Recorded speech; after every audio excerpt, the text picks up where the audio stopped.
भाग जाना। आओ चलो, तो शुरू करते हैं हम लोग। कौन क्रिया? प्रतिवर्ती क्रिया। आज लेसन नंबर 21। ठीक है।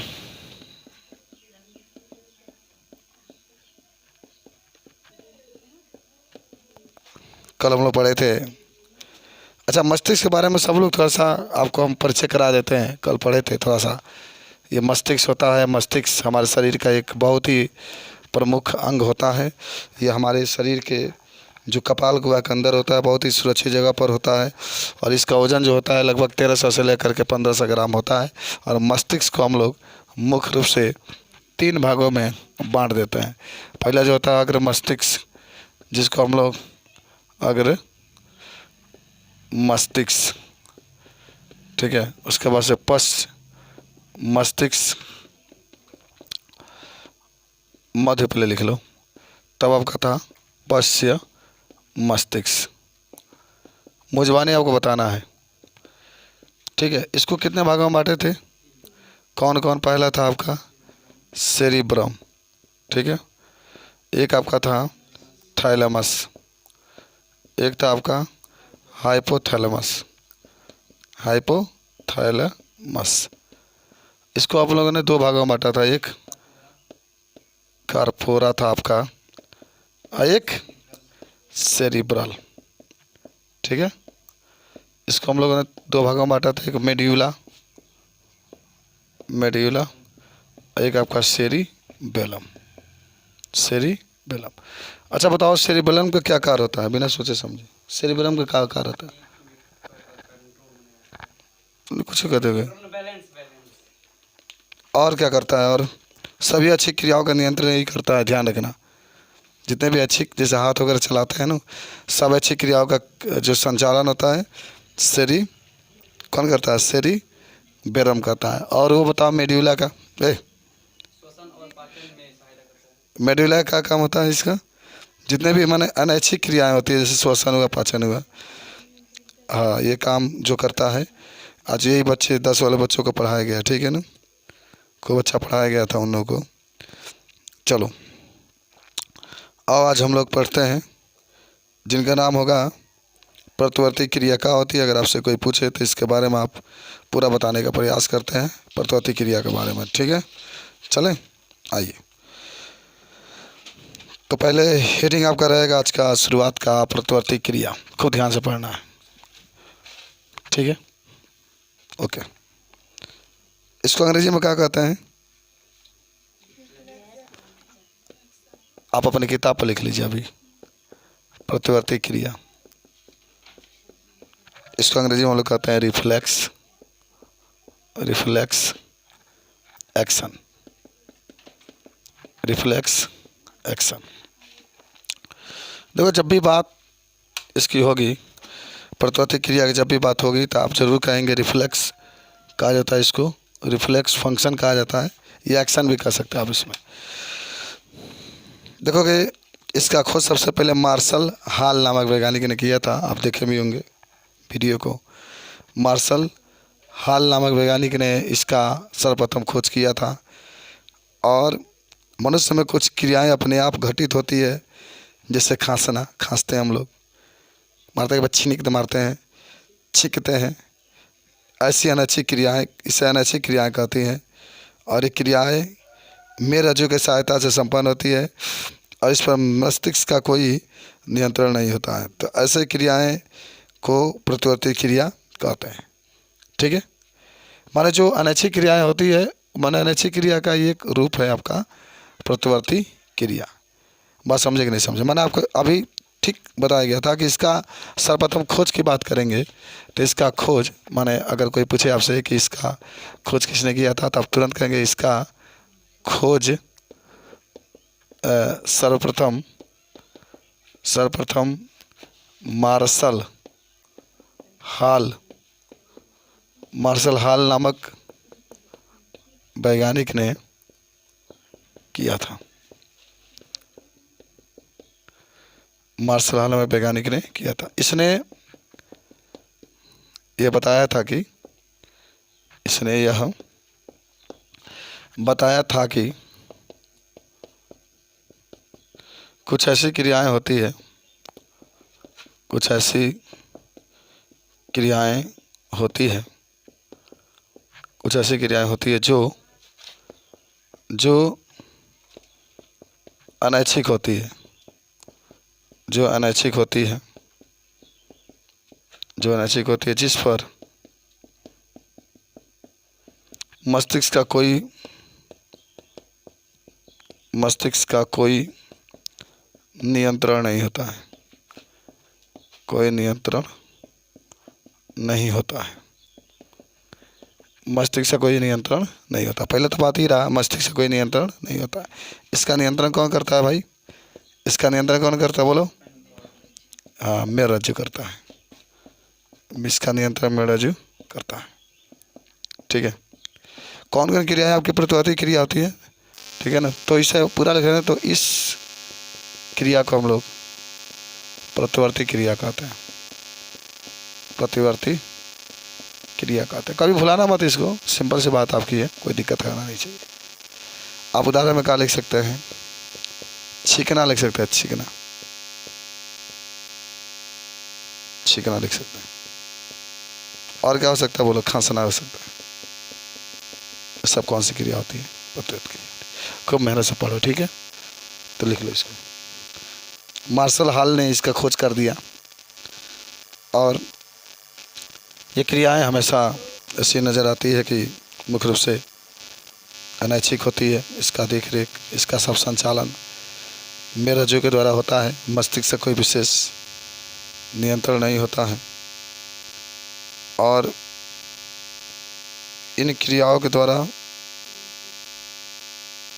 ये अनैच्छिक क्रिया होती है। आपको याद भी होगा, बता सकते हैं इसको। चलिए,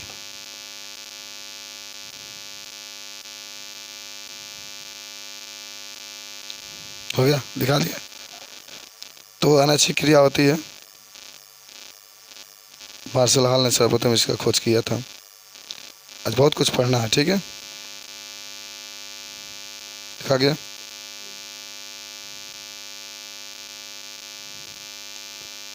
आगे लिख लेना है, किसी उद्दीपन या भया वातावरण परिवर्तन के प्रति जन्मजात भी हो सकती है या बिना सोचे विचारे भी होने वाली अनुक्रिया को प्रतिवर्ती क्रिया कहते हैं। उदाहरण में क्या क्या हो सकता है? पूरा पढ़े हो तुम लोग ना जी। चलिए मिटाएं इसको, लिखा के सबको। अच्छा, समझ में आया प्रतिवर्ती क्रिया क्या होती है? अनैच्छिक होती है, छींक दिए, खांस दिए, और जितने भी अनैच्छिक क्रियाएं होती है उसका सब नियंत्रण कौन करने वाला है? सब मेरुरज्जु करता है, ठीक है। चलो आप हेडिंग बना लीजिए, अनैच्छिक क्रिया के उदाहरण, ये प्रतिवर्ती क्रिया के उदाहरण। प्रतिवर्ती क्रिया के उदाहरण, एग्जाम्पल ऑफ रिफ्लेक्स एक्शन। कम से कम आप इसका 1 2 3 4 5 6 7 8 उदाहरण आप जरूर याद रखेंगे। खांसना, खांसना भी आपका प्रतिवर्ती क्रिया होता है। छींकना, छींकना भी प्रतिवर्ती क्रिया होता है। अच्छा, अच्छे भोजन को देखकर मुख में पानी आ जाते हैं ना। किसी का शादी पड़ता है तो जाते हो तो काश मिल जाता, लेकिन आपकी सहेली नहीं होती है तो नहीं बुलाती है, मुख में देख करके पानी आ जाता है। समझ रहे हैं ना? जैसे जाते हो समर में देखते हो पकौड़ी देखते हो मुंह में पानी आ जाता, देखिए होगा आदमी, चाट उट का आदमी रह जाता है। छींकना, देखते हो छोला भटूरा देखते हो तो मुंह में पानी आ जाता होगा ना, छोला भटूरा देख करके।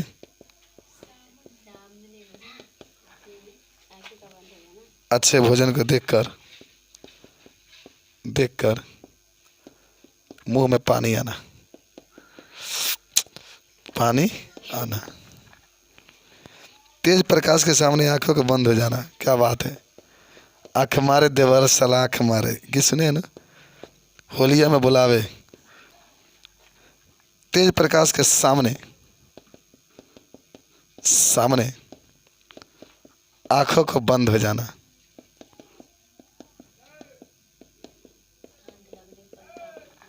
हाँ,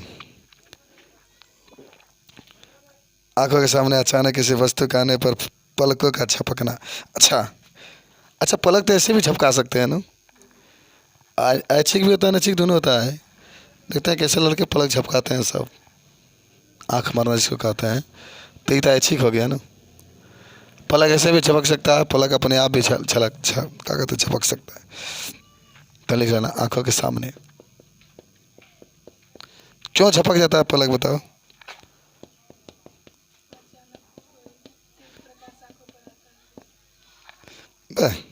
वस्तु के बाद प्रकाश क्या होता है? आंखों के सामने अचानक किसी वस्तु को आने पर पलक, भगवान ने बना दिया ऐसा झपकना। यह भी आपका होता है प्रतिवर्ती क्रिया की। अचानक जोर से आवाज़ या हर सुनने पर चौंक जाना। तो तनी सोते रहते तो चिल्ला देते तो अचानक उठ जाते हो, देखते हो नींद आती रहती है, उसी में एक झपक्का मारते रहते हो। अचानक जोर से है, अचानक जोर से आवाज़ देने पर या हॉर्न बजाने पर चौंक जाना, चौंक जाना। ठंड लगने पर कांपना, ठंड लगने पर कांपना। किसी गर्म वस्तु पर हाथ पड़ जाने पर हाथ का अचानक पीछे हटना। किसी गर्म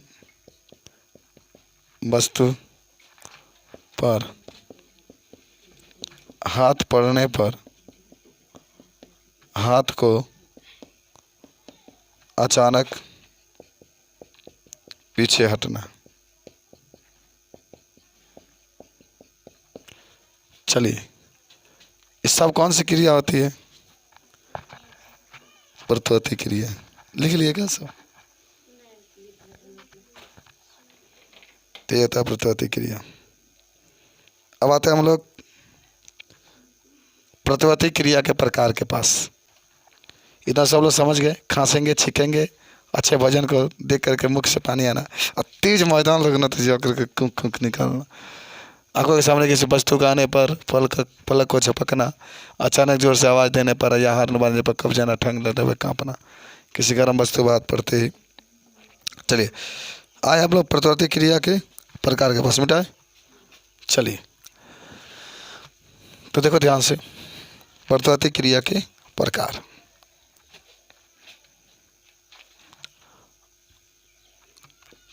प्रतिवर्ती क्रिया के प्रकार।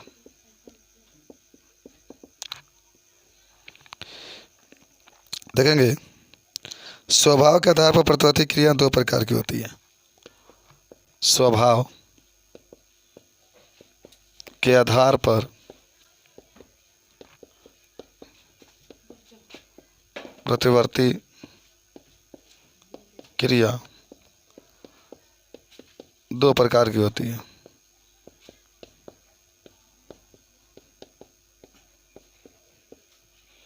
पहला जो होता है सरल प्रतिवर्ती क्रिया, सिंपल रिफ्लेक्स एक्शन, या इसी को अबंधित भी कहते हैं। सरल प्रतिवर्ती क्रिया, अपना मन से लिखोगे, पहले समझ लो। एक होता है, इसको अंग्रेजी में कहते हैं ना सिंपल, सिंपल रिफ्लेक्स एक्शन। एक होता है उपार्जित प्रतिवर्ती क्रिया।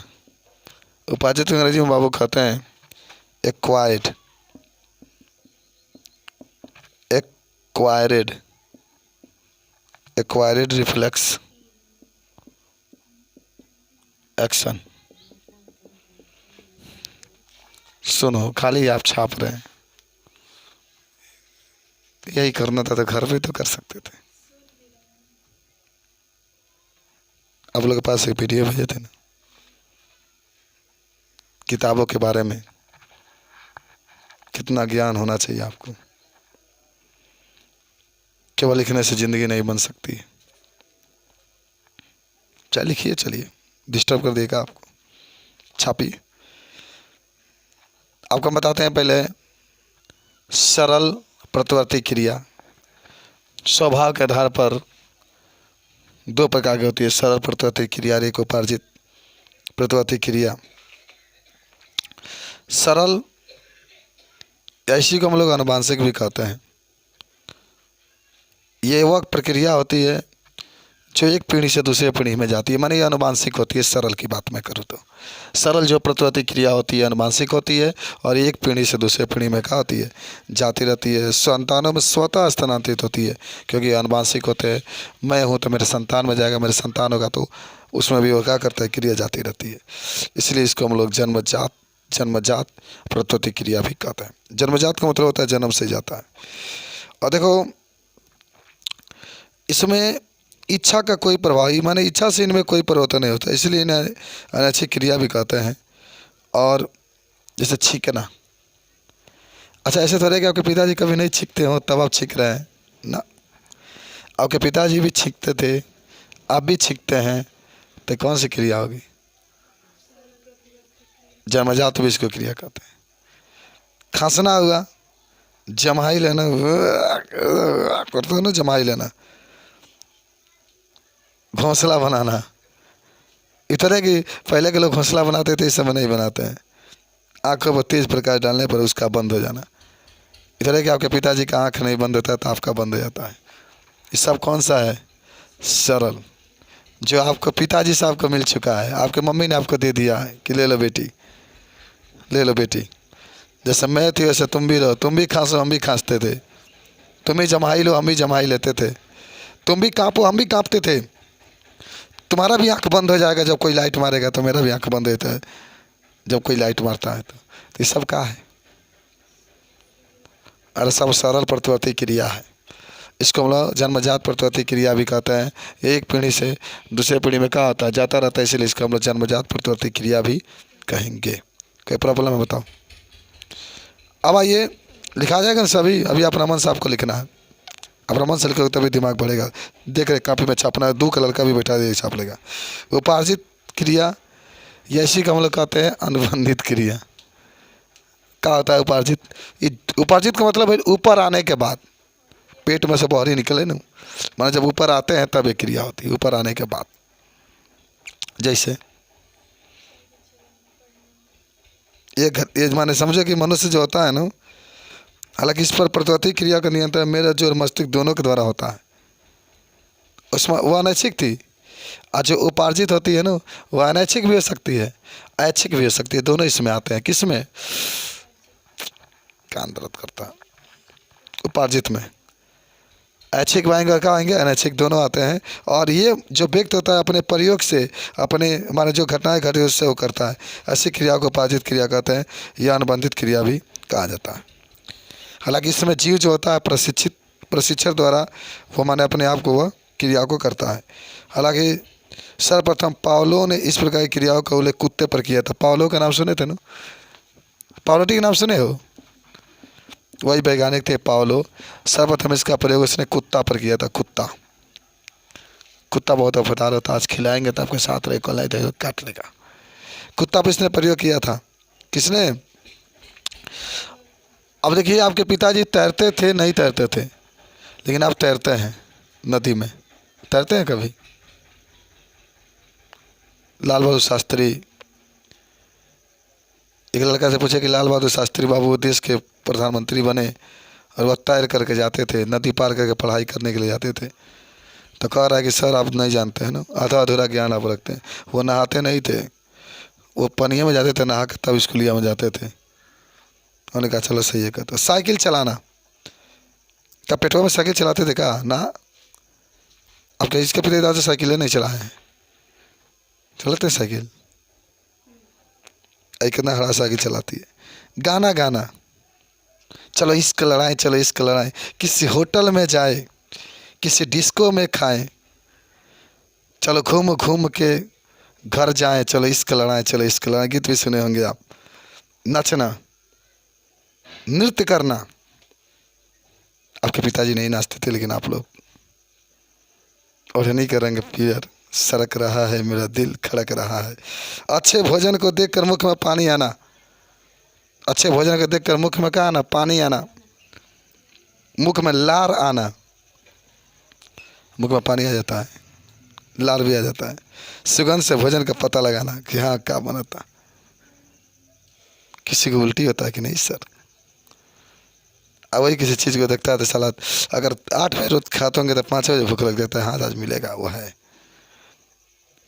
ये सब क्रियाएं जो होती है उपार्जित क्रियाएं होती है। कोई दिक्कत है आपको बताइए? तो पहले इतना अपना मन साफ लिखिए, तब आपको बताते हैं। कुछ बुझाया? प्रतिवर्ती चाप अब हम लोग पढ़ेंगे।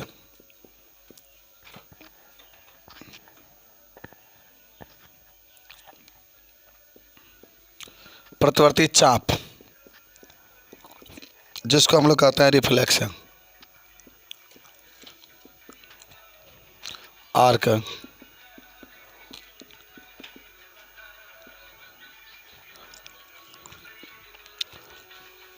देखो, इसमें आपके कोई पूछेगा कि आखिर प्रतिवर्ती चाप किसे कहते हैं, तो क्या कहोगे कि संवेदी अंगों से प्राप्त सूचनाओं को संवेदी तंत्रिका कोशिका के द्वारा मेरुरज्जु अथवा स्पाइनल कॉर्ड में लाना तथा वहां से प्राप्त आदेशों को प्रेरण तंत्रिका कोशिकाओं द्वारा ऐच्छिक पेशियों तक पहुंचाने के मार्ग को प्रतिवर्ती चाप कहते हैं। क्या कहा गया? देखो, पहले सबसे पहले क्या होता है ना, यहाँ पर संवेदी अंग होते हैं। अभी मैं बताऊंगा कि संवेदी अंग नाक भी होता है, कान भी होता है, त्वचा भी होता है। तो सबसे पहले आपके पास संवेदी अंग होते हैं। ये संवेदी अंग होते हैं और इससे संवेदी अंग की जो सूचनाएं होती है, ये सूचनाएं जो होती है